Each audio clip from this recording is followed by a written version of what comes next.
Sir हम लोग छत्तीसगढ़ में क्या पढ़ रहे थे? रामायण काल। क्या पढ़ रहे थे जी? रामायण काल पढ़ रहे थे।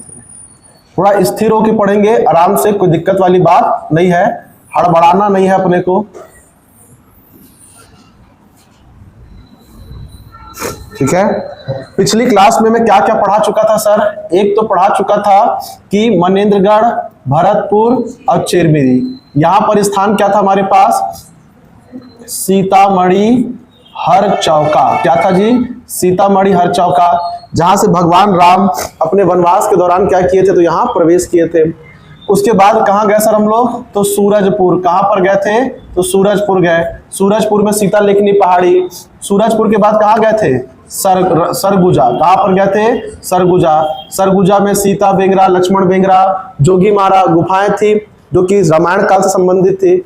उसके बाद कहां गए सर हम लोग? तो रायगढ़। कहां पर आ गए? रायगढ़। रायगढ़ में क्या पढ़े थे हम लोग? रामधर्म। क्या पढ़े थे? रामधर्म। उसके बाद आगे थे हम लोग जांजगीर चांपा। कहां गए थे? जांजगीर चांपा। जांजगीर चांपा में हम लोग पढ़े थे खरदूषण का जो वध किया था भगवान राम लक्ष्मण ने, खरौद मंदिर बनाया था, लाकचाउर मंदिर बनाया था, ये हम लोग का हो चुका है। फिर यहीं पर पढ़ना है बेटा अपने को शिवरी नारायण। क्या पढ़ना है? शिवरी नारायण। क्लियर है ये? इसको ध्यान से पढ़ना है, ये भी रामायण कालीन क्या है जी? स्थल है। तो पहला हम लोग पढ़ेंगे शिवरी नारायण, है ना, रामायण कालीन स्थल।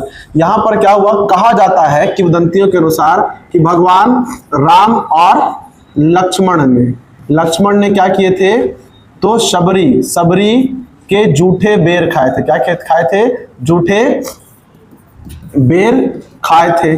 और यहीं पर क्या बना हुआ है? तो महानदी प्लस शिवनाथ नदी प्लस जोग। महानदी, शिवनाथ नदी क्या है जी? जोग। इनका बेटा यहीं पर क्या है? संगम है। और यहीं पर क्या है जी? हमारे पास मंदिर भी है। कौन सा मंदिर है? तो राजीव लोचन मंदिर, यानी भाई राजीव में है। यहाँ पे हमारे पास नर नारायण मंदिर है। क्या है ये? नर नारायण मंदिर भी है। बात समझ में आ रहा है? तो ये हमारे पास जगह क्या थी? शिवरी नारायण, जो कि जुड़ी हुई है किससे? तो रामायण से। शिवरी नारायण से जब नीचे आते हैं तो जिला पड़ता है बेटा अपने को यहाँ पर बलौदा बाजार। क्या पड़ता है? बलौदा बाजार। ये पड़ेगा बलौदा बाजार पड़ता है। अब बलौदा बाजार की कहानी क्या है? तो देखो ऐसा है कि जब माता सीता को भगवान राम ने त्याग दिया था और माता सीता जब वन में चली गई थी, तो बलौदा बाजार में वो कहां पर पहुंची थी? तो वो पहुंची थी बेटा वाल्मीकि आश्रम। कौन से आश्रम पहुंची थी? वाल्मीकि आश्रम पहुंची थी, है ना, जिसे ही कहा जाता है तुरतुरिया आश्रम। क्या कहते हैं हम लोग उसको? तुरतुरिया आश्रम कहा जाता है। ये जो तुरतुरिया आश्रम है, यहीं पर क्या हुआ था? तो लव और कुश का जन्म। किसका जन्म? लव और कुश का क्या हुआ था? जन्म हुआ था। कहां पर? यही बलौदा बाजार में, तुरतुरिया आश्रम में। इसके बाद आगे की कहानी इधर पढ़ेंगे, है ना। एक नक्शा और बना लेते हैं, क्या ही दिक्कत है, जितना प्रैक्टिस करेंगे उतना परफेक्ट होते जाएंगे, है कि नहीं। चलिए, है ना। तो यहाँ पे बेटा कहाँ पहुंचेंगे हम लोग? सर अब पहुंचेंगे हम लोग धमतरी में। कहाँ पर पहुंचेंगे? तो धमतरी में पहुंचते हैं। ये हो गया हमारे पास धमतरी जब पहुंचे बेटा तो वहां पर पहुंचेंगे कहां पर? धमतरी में आश्रम है सप्तऋषि। कौन सा जी? सप्तऋषि और श्रृंगी ऋषि आश्रम, और श्रृंगी ऋषि आश्रम। कौन से आश्रम? तो सप्तऋषि और श्रृंगी ऋषि आश्रम। याद रहेगा कहां पहुंचे थे? सप्तऋषि और श्रृंगी ऋषि आश्रम। कहा जाता है कि सप्तऋषि के साथ विवाह हुआ था भगवान राम की बहन के साथ, तो अपने वनवास के दौरान क्या किए थे? तो जाकर उनसे मुलाकात किए थे।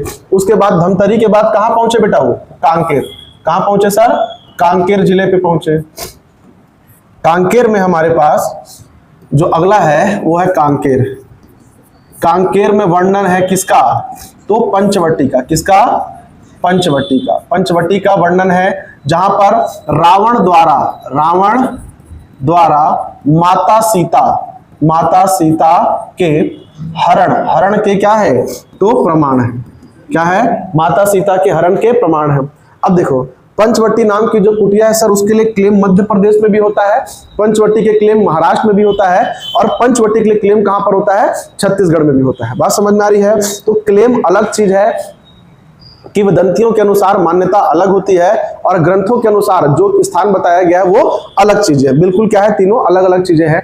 तो इस पे आपस में मतभेद नहीं होना चाहिए। सर हम तो पढ़े कि पंचवटी कहां पर है, पंचवटी कहां पड़ता है महाराष्ट्र में, सर आप पढ़ा रहे हो कहां पर छत्तीसगढ़ में। तो देखो बेटा क्या है, गौतम बुद्ध का जन्म कहां पे हुआ, लुम्बनी नामक ग्राम में।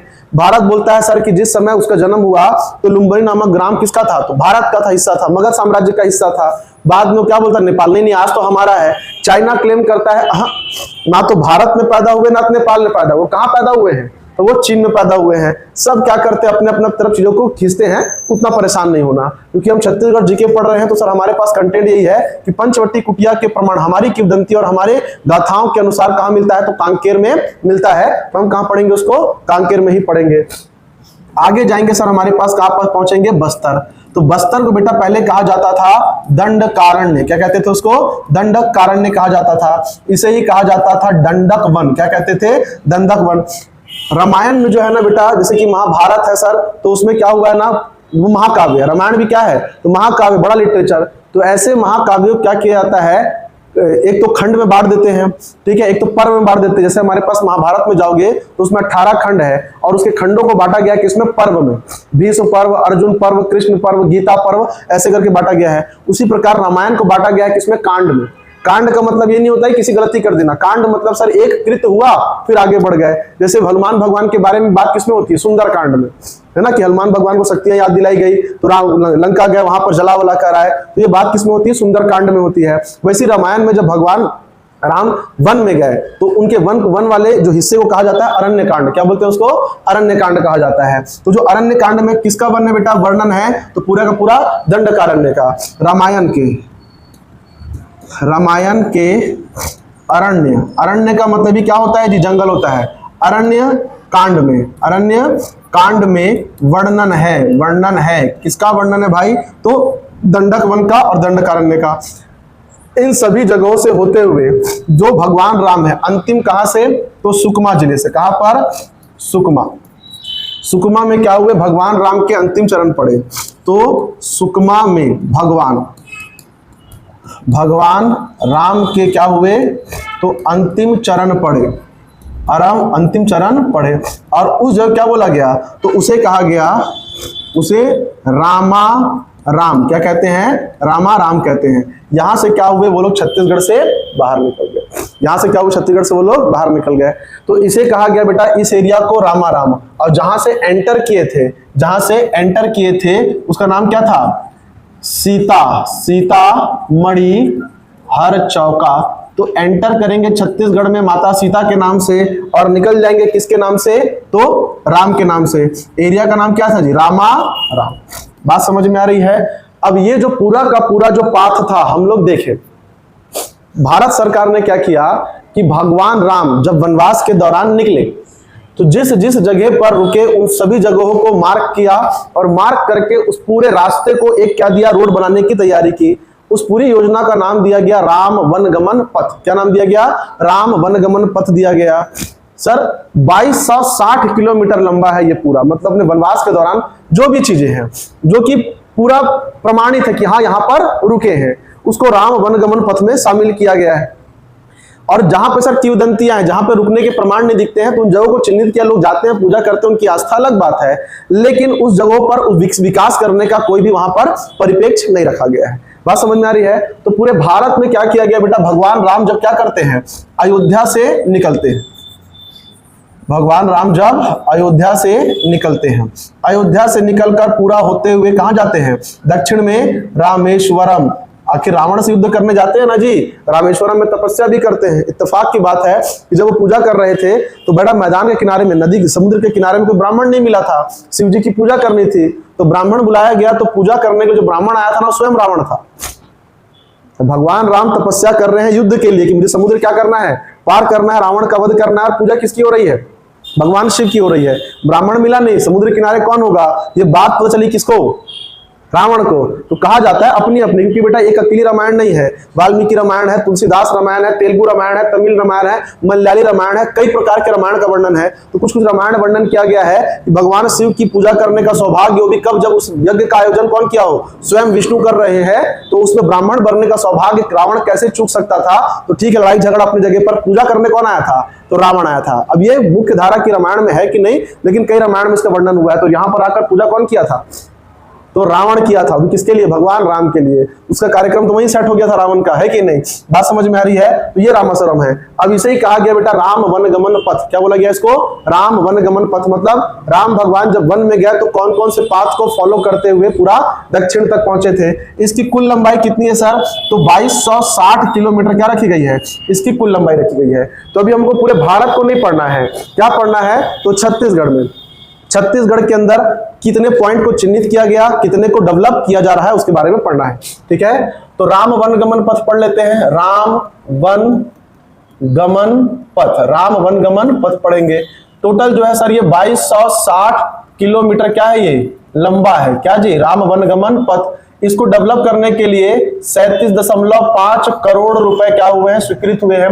छत्तीसगढ़ के अंदर कितने जिले जगह चिन्हित हुए हैं, तो 75 स्थानों को, 75 स्थान क्या हुए बेटा, स्थानों को चिन्हित किया गया है, चिन्हित किया गया है, जिसमें से डेवलपमेंट के फेस में कितने शामिल होंगे, 51 स्थान क्या होंगे, 51 स्थान इसमें शामिल होंगे और उनका क्या होगा बेटा, तो राम वन गमन पथ योजना में पूरा का पूरा डेवलपमेंट होगा। वो रोड यहां से गुजरेगी। सोचो कितना बड़ा पर्यटन बनेगा कि अयोध्या से एक आदमी बस बैठेगा, पूरा भारत, आधा भारत भ्रमण करते हुए कहां पहुंचेगा, रामेश्वरम तक पहुंचेगा, जगह जगह रुकेगा, स्टे करेगा, खाएगा पिएगा, इकोनॉमी में कितना ग्रोथ आएगा उससे, है कि नहीं, बियर्ड एरिया का। तो इसको क्या करेंगे सर, आप लोग याद रखेंगे। ठीक है, अब उनसे संबंधित और जो चीजें उसके बारे में पढ़ लेते हैं।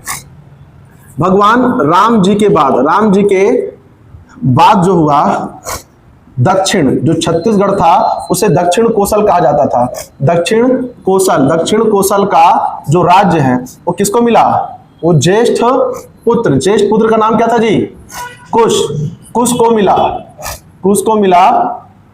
और जो उत्तर भारत था, उत्तर कोसल का जो राज्य था वो किसको मिला, तो वो अनुज किसको मिला, लव को मिला।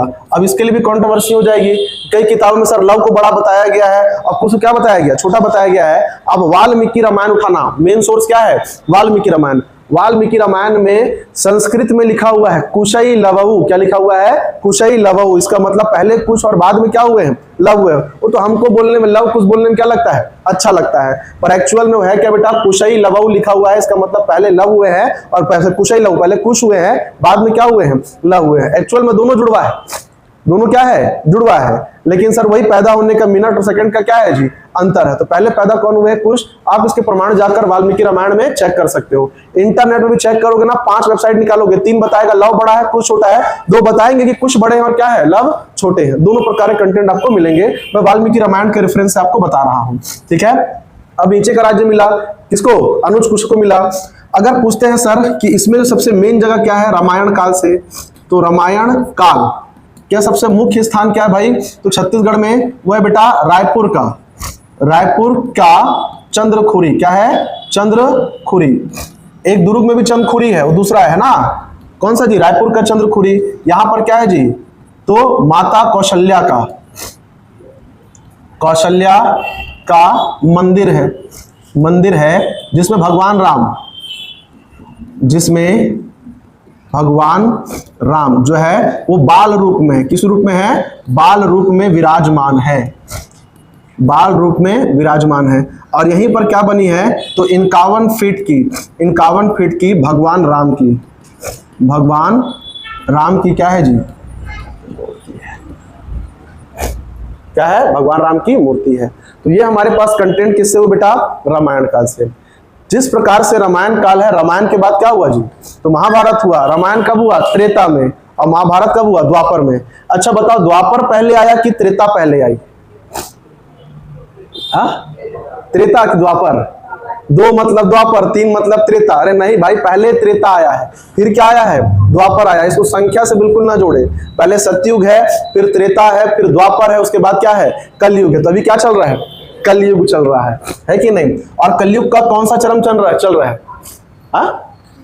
आखिरी कलयुग का कौन सा चरण चल रहा है अकॉर्डिंग टू हिंदू जो हमारे पास ग्रंथ है उसके अनुसार?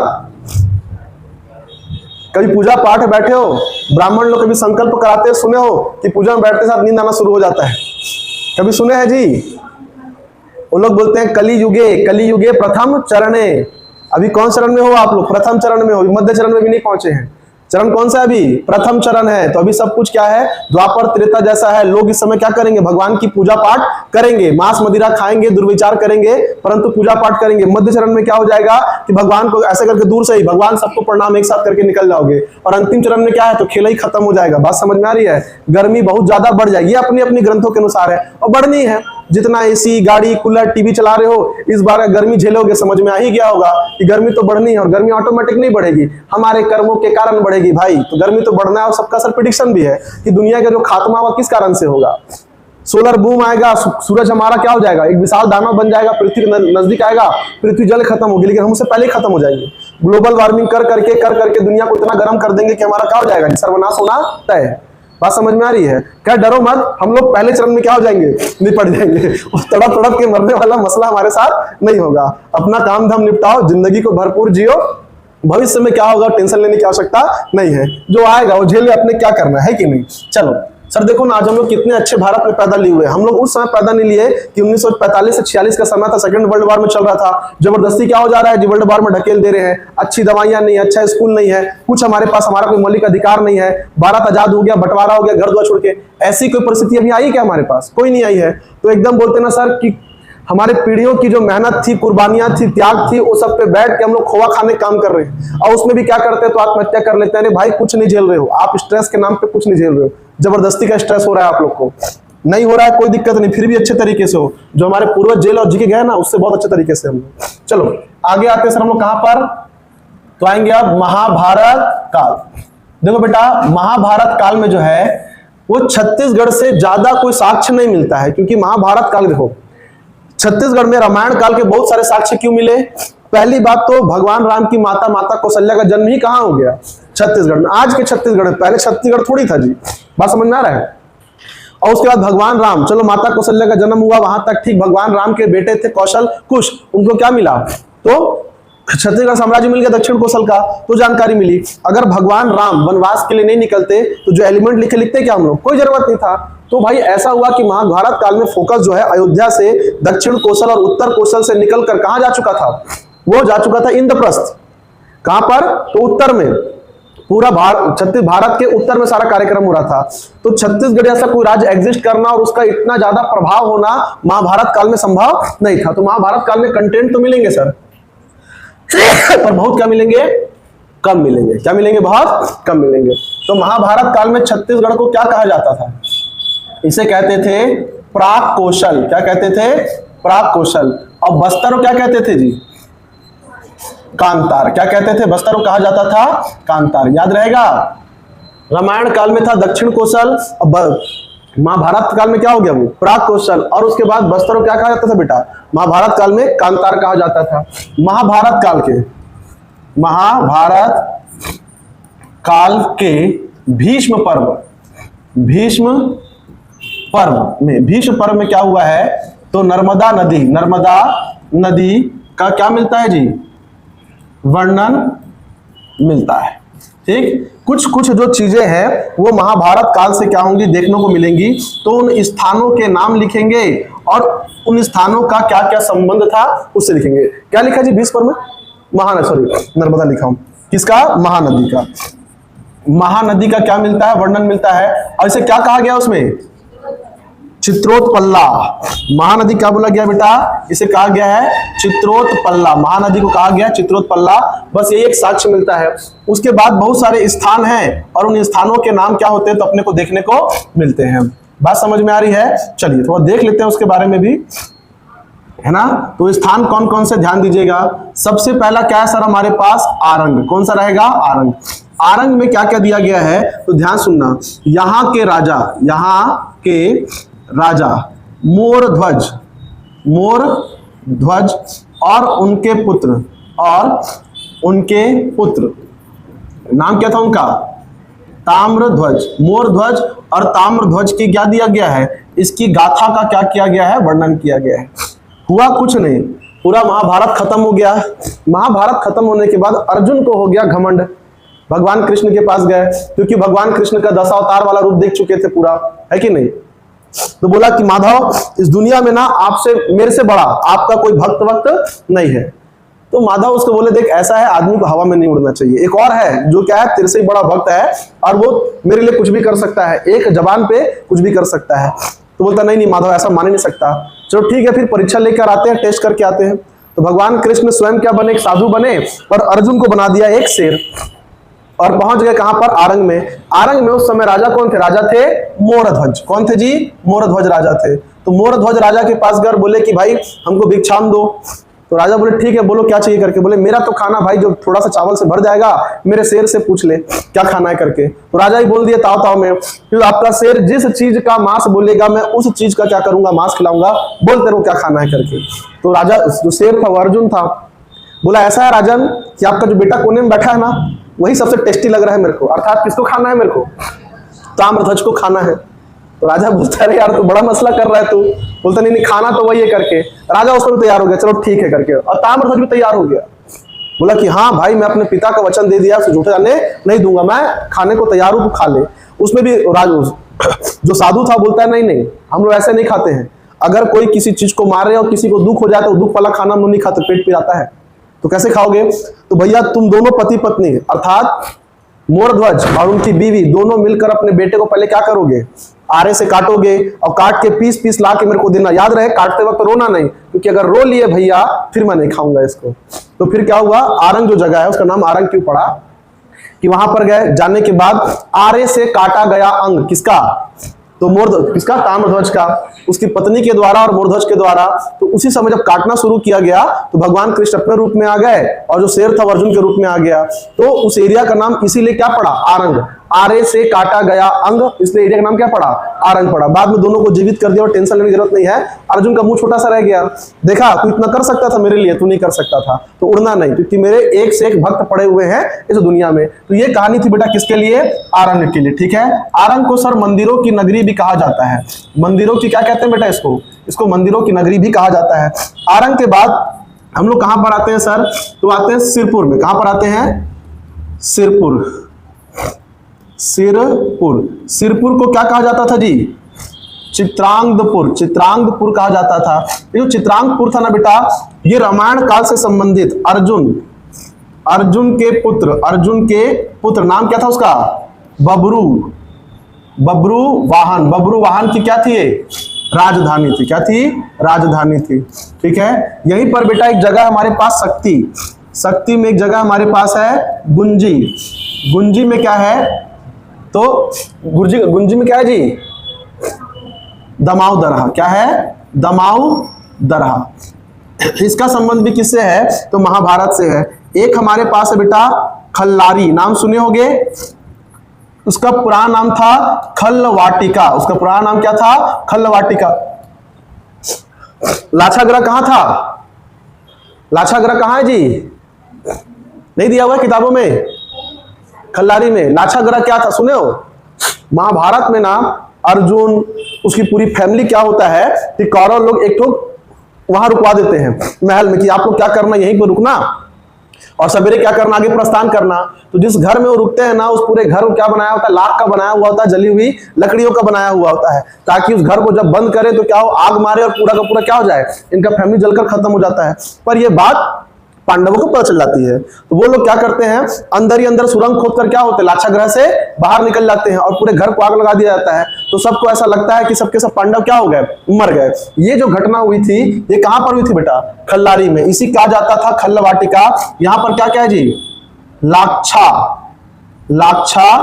लाछागृह बोलते हैं, क्या बोलते हैं? लाछागृह। और यहीं पर क्या है बेटा? तो भीम के पद चिन्ह। क्या है? भीम के पद चिन्ह भी है। कहां पर है? लाक्षागृह में। डोंगरगढ़ एटलीस्ट सभी गए होंगे ऑलमोस्ट। कभी कोशिश किए हो कि डोंगरगढ़ के चट्टान में भी भीम का पैर बना हुआ देखने गए हो? कभी कोशिश किए हो? मैं चला गया था क्योंकि 20-22 साल की उम्र में कुछ ज्यादा ही खुजली रहती थी। मतलब ना घेरा बना हुआ था, वहां पे रिस्ट्रिक्शन है, घेरा से उतर कर एक बड़ी सी चट्टान है, वहां पे समझ लो ना मैं 70 डिग्री टिल्ड होकर ऐसे करके उतरा हूं, ऐसे देख के 70 डिग्री, और टिल्ड होकर उतरने के बाद एकदम ऐसे चिपक के भीम का क्या था? पैर था, पैर छू के वापस आ गया। पता नहीं क्या था वो, क्यों किया भगवान जाने। अगर वहां में 90 डिग्री खड़ा होता तो क्या होता? 270 डिग्री नीचे फेंका जाता। बात समझ में आ रही? सीधा पहाड़ से नीचे। तो यहाँ पर जगह कौन कौन से बेटा हमारे पास? एक तो सर हमारे पास आरंग हुआ, मंदिरों की नगरी, वहां पर मोर ध्वज और ताम ध्वज के कारण प्रसिद्ध हुआ। एक सिरपुर हुआ, उसका नाम क्या था जी? चित्रांगपुर था, जो अर्जुन के बेटे बब्रुवाहन की राजधानी थी। एक शक्ति था बेटा गुंजी, दमाव दरहा, और एक क्या जी हमारे पास? खल्लारी, खल्ल वाटिका, जिसका नाम क्या था जी? लाक्षागृह था। और कुछ बचा है क्या इसमें? रतनपुर, रतनपुर को कहा जाता था मणिपुर। रतनपुर, रतनपुर का पुराना नाम क्या था जी? मणिपुर था। यहां पर कौन सा कार्यक्रम हुआ था? ये क्या थी? राजा मोर ध्वज, राजा मोर ध्वज और ताम्र ध्वज, और ताम्र ध्वज की क्या थी बेटा? ये की राजधानी थी। मोर ध्वज और ताम्र ध्वज क्या थी? राजधानी थी। बस इतने ही कंटेंट है किससे? महाभारत काल से। महाभारत काल का खेल खत्म। इतना अगर कर लेते हैं तो आई डोंट थिंक सो कि आप क्या करेगा, इससे बाहर क्वेश्चन कभी पूछेगा। ठीक है, चलिए इसको कॉपी करिए बेटा इसको।